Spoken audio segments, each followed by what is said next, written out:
All right. Today I want to talk to you about Ayurveda. Ayurveda encompasses science, religion, and philosophy. The whole of life's journey is considered to be sacred in Ayurveda. Therefore, Ayurveda is a science of truth as it is expressed in life. I want to state that the major source I used for this presentation is a book called Ayurveda, The Science of Self-Healing by Dr. Vasant Lad, who has authored quite a few texts on Ayurveda. I have a few of them, but this particular book is the one that I used mostly for this presentation. All right, so Ayurveda is not just based on science, but it's kind of got this like science, religion, philosophy sort of merging. And when I use the word religion, I'm using it sort of in context of beliefs and or disciplines that are conducive towards states of being, if you will, that are allowing for one's perception to be open to all aspects of life. So, as it says in that statement there, Ayurveda is the study in Ayurveda, actually, the entire journey of life is considered to be sacred. And when we use the word philosophy here, we're kind of using it in context to the love of truth. And in Ayurveda, truth is equivalent to being or pure existence, the source of all life. So essentially, we could say that Ayurveda is the science of truth, as, again, it is expressed in life. So this is not just a kind of a medical system, if you will, right? It's a lot more broad. I think you'll find a lot of similarities between Ayurveda and the conversation we had on Chinese medicine. So I want to do my best to kind of touch on a little bit of history. Again, this isn't my area of expertise, but I've done a little bit of research on this. And essentially with Ayurveda, so it's Ayurveda and Ayurvedic literature, Ayurvedic texts is based on a philosophy called Samkhya. I'm probably not saying that right. I'll show you the word on the next slide, which is like this philosophy of creation from the Ayurvedic perspective. The word Samkhya comes from two Sanskrit words. The first one is Sat, and that means truth, and Kaya means to know. So to know the truth. So that's kind of what we're trying to get to here a little bit. So Ayurveda, the roots of Ayurveda can be traced back over 5,000 years. There were a group of ancient realized beings or holy men called rishis, which are kind of translates to the seers of truth. And these divine seers of truth, if you will, they basically meditated intensively and manifested truth in their lives. And they compiled these ancient Hindu texts, which are called the Vedas. Some of you who are yoga people, some of you may have heard some of these terms before. If you've gone through any yoga training, you probably have heard the term Veda before. So the Vedas were these texts which basically comprise the science of life as it's revealed through divine intervention. So the divine inspiration, So the divine inspiration was this realized by these rishis as they spent this period of time intensively meditating. So these rishis, or these seers of truth, they perceived how cosmic energy, or the energy of the universe, you could say, manifests in all living and all non-living things. And based on that, they realized that the source of all existence is this cosmic consciousness. And this cosmic consciousness essentially manifests in two different sorts of energies, a male energy and a female energy. And it's this cosmic energy, and it's kind of brought forth, if you will, in these two different, specific different types of energy, a male energy and a female energy. The male energy they call Shiva, the female energy they call Shakti. So there was one particular rishi who kind of realized this philosophy of creation and essentially discovered these 24 principles or elements of the universe. We'll come back to that in a little bit. Sorry, I have my slides out of sync. So here's our philosophy, right? Here's our journey of consciousness into matter. And again, I'm not really solid on this, but I'll kind of give you the best that I've got. So at the top there, we have our two energy sources. Purusha is the male, Prakruti is the female.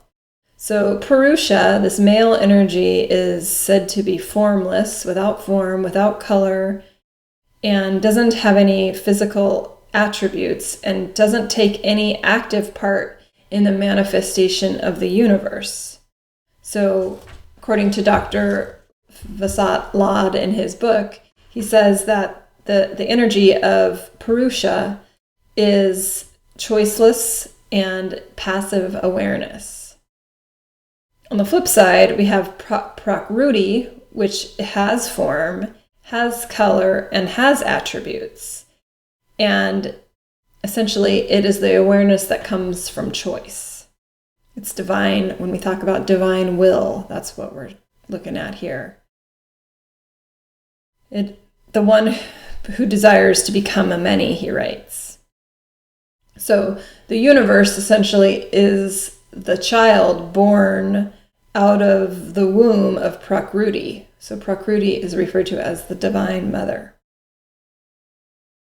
So we could say that Prakruti is the creator of all forms in the universe, while Purusha is the witness to this creation of all forms in the universe. So there's this like primordial physical energy that's contained within that's contained in three attributes. And those attributes are kind of down towards the bottom, those three attributes are referred to as the three gunas. And these three attributes are found in all of nature and in the entire universe. So the three gunas, as you can see, the first one is sattva on the left, and that's referred to as essence. Then we've got rajas, which is referred to as movement in the middle, and tamas, which is referred to as inertia. So what we're saying is that all things found in nature have have the display, I guess is the word I'm looking for, these three gunas, which is sattva, raja, and inertia, and tamas, or essence, movement, and inertia. So these three gunas are thought to be the foundation of all things that exist. And they were contained, the three gunas represented in balance in Prakruti. But when the balance gets, messed up, then there's an imbalanced, if you will, an imbalanced interaction of these three gunas, and that can,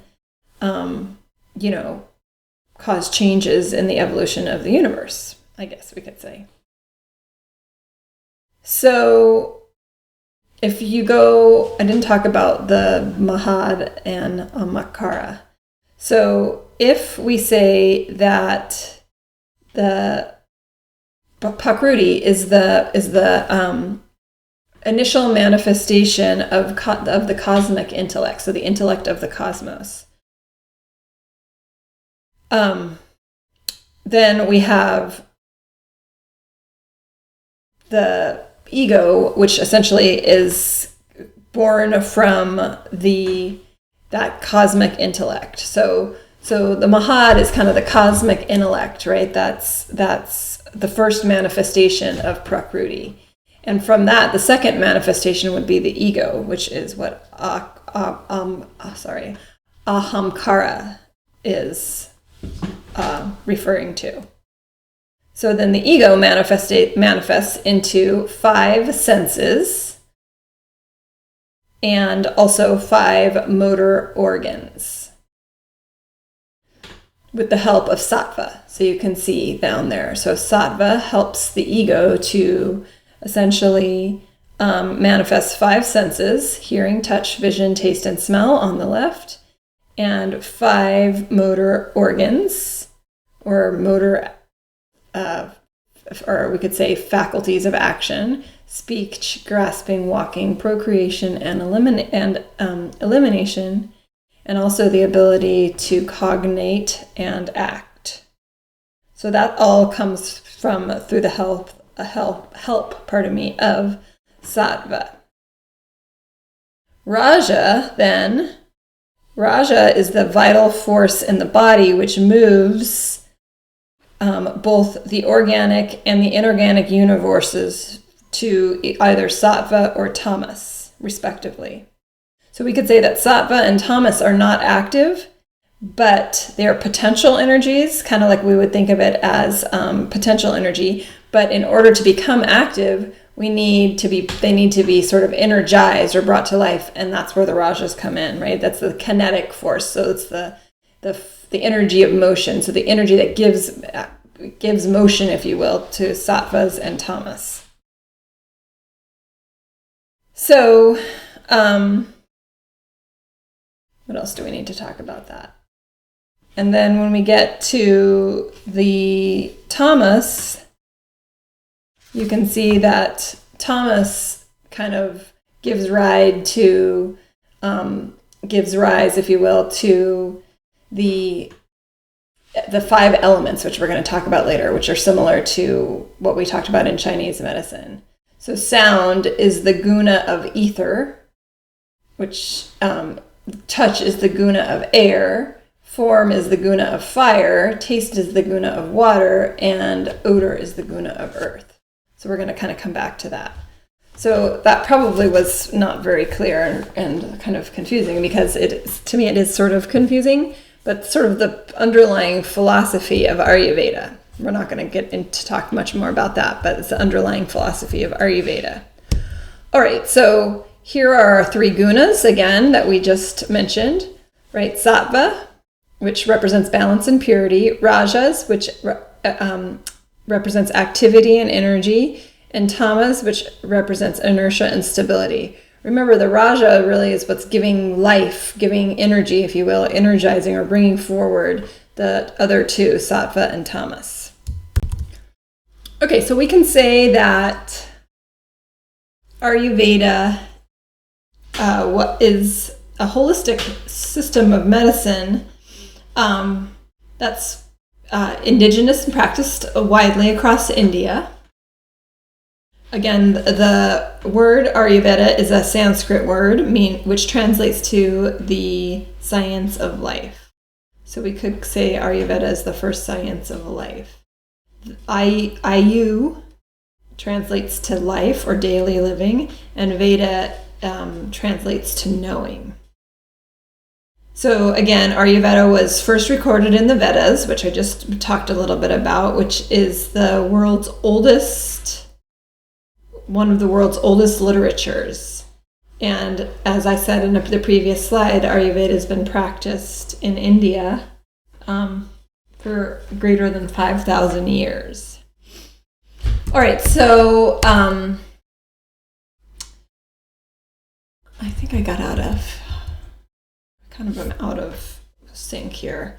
So, similar to Chinese medicine, Ayurveda teaches that man is a microcosm of a larger macrocosm, right? This is the same thing that we saw in Chinese medicine. So, all men are children of the cosmic forces of the external environment, which is the macrocosm. And you cannot separate the individual's existence from the total cosmic manifestation, right? So this is very similar to what we were talking about, and this is why I chose to do these two in sequence, because traditional Chinese medicine and Ayurveda share a lot of similarities. I think more similarities than they do differences.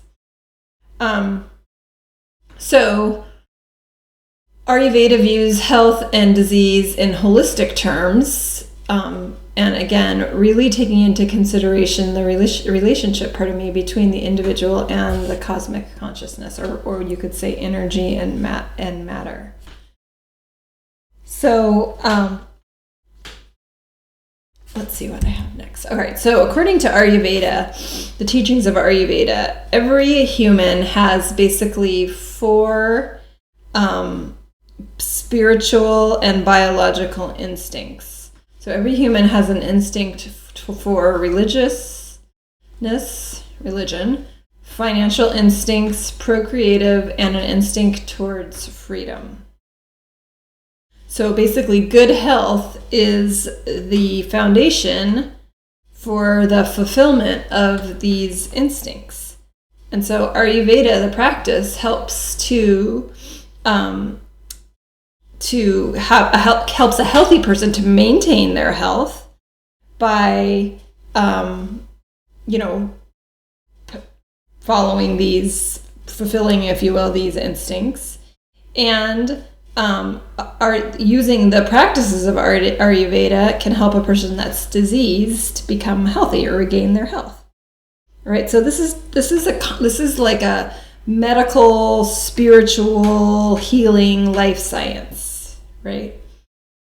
According to Dr. Ladd, the Ayurveda is the mother of all the healing arts. I imagine others would argue that, but that's according to him. Ayurveda is the mother of all healing arts, which is a practice that is designed to promote human health, happiness, and creative growth. And so one thing he talks a lot about in his book is that anyone can study the teachings of Ayurveda, and by understanding these this is very much centered on self-healing. So the practical knowledge that comes with these practices, that comes with the ability to learn to self-heal, can be acquired by anyone. So anyone can essentially learn how to heal themselves. By balancing their energies in their bodies, and living in balance, if you will.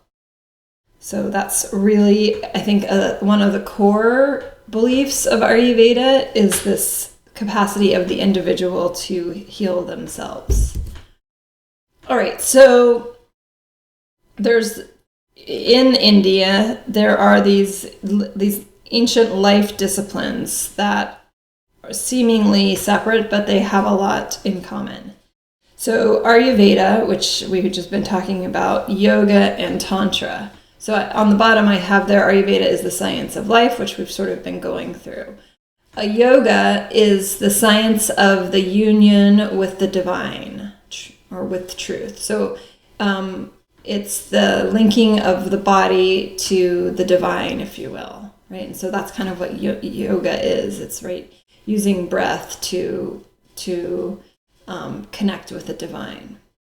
Tantra is a practice which is directed at controlling the energy that creates the ultimate union with the truth. So that's what Tantra is. And then, of course, Ayurveda is the science of life. So each of these practices is designed to help the person achieve a long and healthy life, rejuvenation, and self-realization, right? So none of these practices stand alone. They all kind of make up the sort of triad of ultimate, truth and health and healing, finding your purpose, if you will.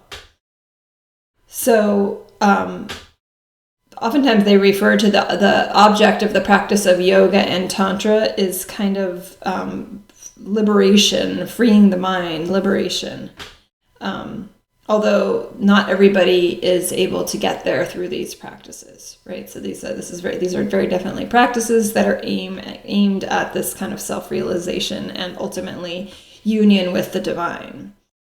So that's a little bit harder for lots of the average folk, if you will. But Ayurveda is not. Ayurveda, according to Dr. Ladd, is if it's practiced successfully, anyone can achieve the benefits, which are health and longevity.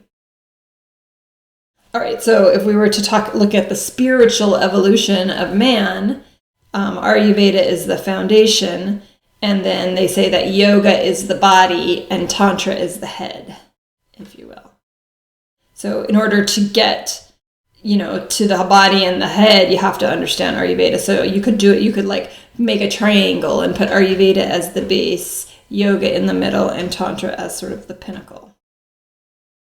All right. So none of the practices stand alone, right? So that's, I think, the most important thing there. All right. So when we kind of think about Ayurveda and the Western mind, very similar to when we talked about Chinese medicine and the Western mind, right? In the West, we tend to put things in individual boxes, right? So we have from a Western medical perspective, we've got this is normal, this is abnormal, that kind of a thing, right? It's a lot more black and white. Whereas with Ayurveda and Chinese medicine, it's all about the individual, right? So again, I think this is where the main differences between allopathic medicine and Chinese medicine and Ayurveda are evident and obvious. I mean, there's lots of them, but this is a big one, right? And so in the whole holistic concept that we've been kind of going through throughout our class, right? The individual takes the center stage, if you will, and I think the reason why these holistic practices that we're starting to embrace are comfortable with that is because there's a long history of the individual being, the individual and the person needing to be evaluated individually, and every human has to be able to be considered as an individual. All right, so so I guess it's a lot about, with Ayurveda, there's a lot of focus on the individual. I guess that's good enough. And so we'll kind of get into that in a little bit. So, in the West, we Westerners are much more linear. We ask questions. We try to use a lot of logic. We like evidence. We like objectivity. Whereas from the East, I'd say that they probably are a little bit more interested in subjectivity. It's just it's a broader lens, I guess. I use that word a lot. It's a broader lens. So I think for that reason, a lot of Westerners, and I'll throw myself into that bag, have a kind of a rough time understanding some of the methodology of Ayurveda. For some reason, for me personally, and I'll be asking you this as well, Chinese medicine is a little bit easier for me, even though there's so much similarities, and it might just because I have a little more training in Chinese medicine, but Ayurveda is a little harder for me. It seems a little softer. I can't quite get my grasp on it. But that being said, it's still, it's not completely soft, right? They're still, in Ayurveda, they're still asking questions. They're still looking for explanations. It's just some of them are not answerable in the way that we might like to have an answer, right? So I just have to say that because I think it helps you to to kind of see that main difference as you start to get into Ayurveda and trying to like have a grasp or an understanding of what the whole system is about. All right, so I mentioned in the beginning that Ayurveda evolved as it was a result of this intense meditation practice by these rishis. And early on, their teachings were translated orally, right? It was just passed from person to person, teacher to student. And then later on, they were kind of set down in these texts, in this text referred to as the Vedas. So these rishis perceived that consciousness was energy that manifested into basically 5 basic principles or elements, right? This is very similar to Chinese medicine. So there's ether is different, right? So ether was not represented in Chinese medicine. So in Ayurveda, the 5 basic principles or elements are ether, which is kind of space, air, fire, water, and the earth. And the concept of these 5 elements really is kind of the crux of Ayurveda. So as I said earlier, the rishis stated that in the beginning, the world existed just purely as what we would call an unmanifested state of consciousness. And from that unmanifested state of consciousness, these subtle vibrations started to occur. And the first sound was the sound Om. So the sound Om was basically the subtle vibrations of the cosmic silence that ultimately resounded in the sound of Om. So from that vibration, the first element appeared, which was ether or space. So then this ethereal or the space element started to move, and its subtle movements created air. So they say that air is ether in action. The movement of ether produced friction, which generated heat, which then these particles of heat energy combined to form light, which then, of course, manifested the element of fire. So we could say ether manifested into air, and it was the same ether that then further manifested into fire. So through the heat of fire, some ethereal elements started to dissolve and become liquid, which of course is going to manifest the water element. And then they solidify and then they form solid molecules of earth. So we could say ether manifested into the 4 elements ultimately: air, fire, water, and earth. Air most directly, followed by fire, followed by water, followed by earth. And then from earth, all living things, all living bodies, everything from, animals to plants to human beings are created from the earth element. Earth, of course, is going to also contain inorganic elements like minerals, etc. So we could say out of earth, all matter is born. So that's essentially how these elements are approached in this practice. So the 5 basic elements exist in all matter, just they exist in different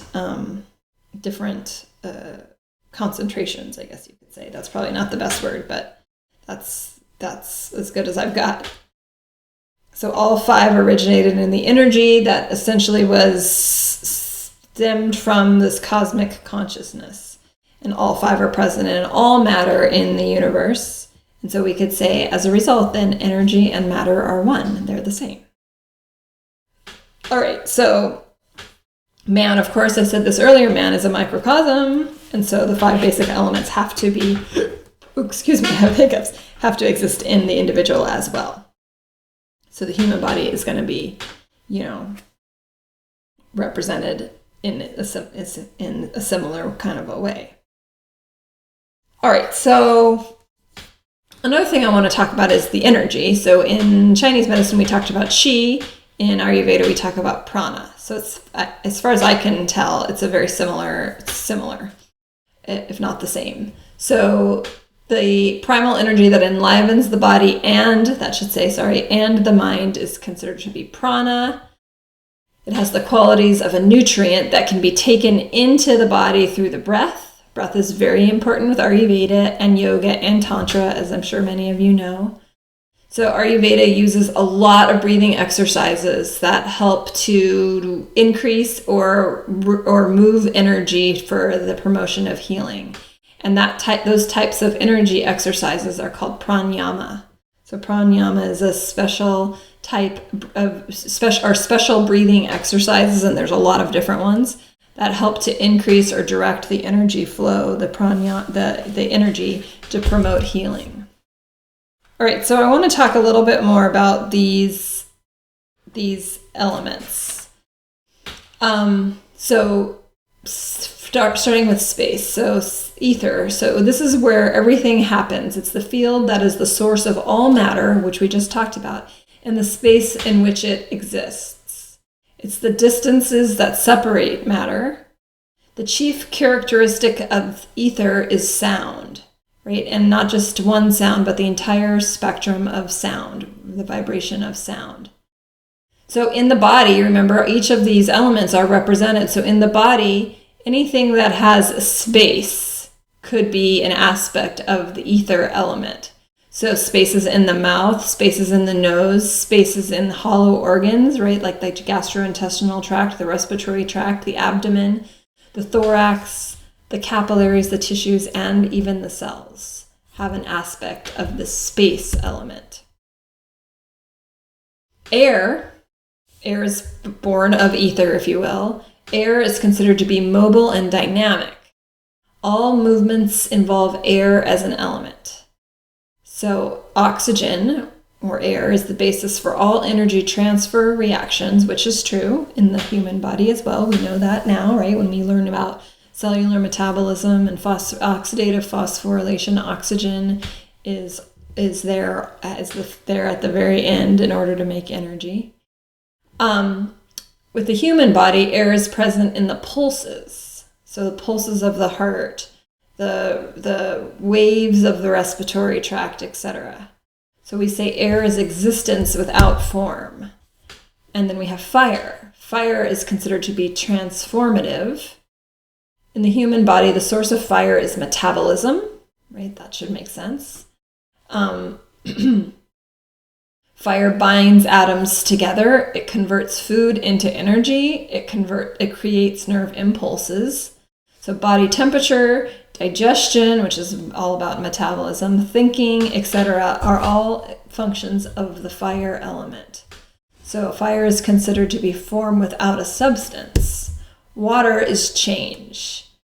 So this manifests in the body as secretions of digestive juices, like digestive enzymes, hydrochloric acid in your stomach, in the mucous membranes, in the plasma, in the fluid within your cells, which is called the cytoplasm. Water is vital for the functioning of all the systems of the body, which is true, right? We humans are almost all water. So dehydration resulting from diarrhea and vomiting is due to the water element. So we say water has substance without stability. And then the earth, the fifth element, also represents the microcosm of the human. So life is possible on this planet because earth holds all living and non-living substances to its solid surface. In the body, the things that are solid, like your bones and your cartilage and your nails, your muscles, your tendons, your skin, and your hair, are derived from earth. So earth we consider to be a stable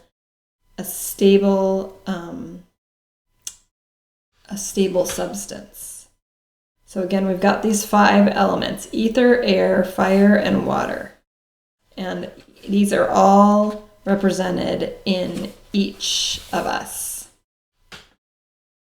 Okay, I'm going to stop this video here and I'm going to pick up with another one.